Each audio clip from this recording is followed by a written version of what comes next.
കാഴ്ചകളുടെ പറുദീസയാണ് തിരുവനന്തപുരം.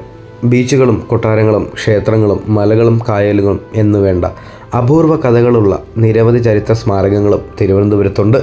അങ്ങനെയുള്ള അനന്തപുരിയിലേക്കാണ് ഇന്ന് നമ്മൾ യാത്ര പോകുന്നത്. തിരുവനന്തപുരത്തെത്തിയാൽ ഉറപ്പായും കണ്ടിരിക്കേണ്ട 5 സ്ഥലങ്ങളാണ് ഞാൻ ഇന്ന് ഈ വീഡിയോയിൽ ഉൾപ്പെടുത്തിയിരിക്കുന്നത്. ഒട്ടും താമസിയാതെ തന്നെ വീഡിയോയിലേക്ക് പോകാം. Once again, it's me Adarsh BG. And it's me Indu. Welcome to 90s Kid Official. ദിവസം തുടങ്ങുന്നത് ശ്രീ പത്മനാഭസ്വാമി ക്ഷേത്രത്തിൽ പ്രഭാത ദർശനത്തോടെയാണ്. തിരുവനന്തപുരം നഗരത്തിലെ പ്രധാന സ്ഥലമായ കിഴക്കേക്കോട്ടയിലാണ് ഈ ക്ഷേത്രം സ്ഥിതി ചെയ്യുന്നത്. ലോകപ്രശസ്തമായ ഈ ക്ഷേത്രം ലോകത്തിലെ ഏറ്റവും സമ്പന്നമായ ക്ഷേത്രങ്ങളിലൊന്നാണ്. ഭഗവാന്റെ ദർശനം കഴിഞ്ഞ് അടുത്തുള്ള പഴയകാലത്തെ ഓർമ്മിപ്പിക്കുന്ന റെസ്റ്റോറൻറ്റുകളിൽ നിന്ന് നാടൻ പ്രഭാതഭക്ഷണം കഴിച്ച ശേഷം യാത്ര തുടരാം. അടുത്തതായി നമ്മൾ പോകുന്നത് നേപ്പിയർ മ്യൂസിയത്തിലേക്കാണ്.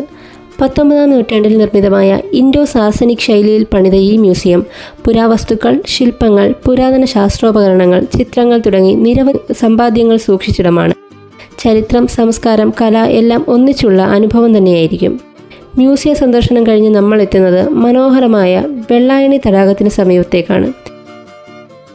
കേരളത്തിലെ തന്നെ ഏറ്റവും വലിയ 2ാമത്തെ ശുദ്ധജല തടാകമായ ഇവിടം പിക്നിക്, ബോട്ടിംഗ്, ഫോട്ടോഗ്രാഫി, പക്ഷി നിരീക്ഷണം എന്നിവയ്ക്ക് അനുയോജ്യമായ സ്ഥലം കൂടിയാണ്. വെള്ളായണിയിൽ നിന്നും നമ്മൾ പോകുന്നത് തൊട്ടടുത്ത് തന്നെയുള്ള പുഞ്ചക്കരി ഫാമിലി റെസ്റ്റോറൻറ്റിലേക്കാണ്. രുചികരമായ ശാപു വിഭവങ്ങൾ ലഭ്യമാകുന്ന ഈ റെസ്റ്റോറൻറ്റിൽ ഫാമിലിക്കായി പ്രത്യേക സൗകര്യങ്ങൾ സജ്ജമാക്കിയിട്ടുണ്ട്. ഉച്ചഭക്ഷണത്തിന് ശേഷം കഴക്കൂട്ട് സ്ഥിതി ചെയ്യുന്ന ലുലു മാളിലേക്ക് പോകാം. 22 ലക്ഷം സ്ക്വയർ ഫീറ്റിൽ വ്യാപിച്ചു കിടക്കുന്ന ഈ മാൾ ഇന്ത്യയിലെ തന്നെ ഏറ്റവും വലിയ ഷോപ്പിംഗ് മാളാണ്. കുടുംബസമേതം സമയം ചെലവഴിക്കുവാനും ഷോപ്പിങ്ങിനും ഗെയിം സോണിനും ഏറ്റവും അനുയോജ്യമായ സ്ഥലമാണ് ഇവിടം.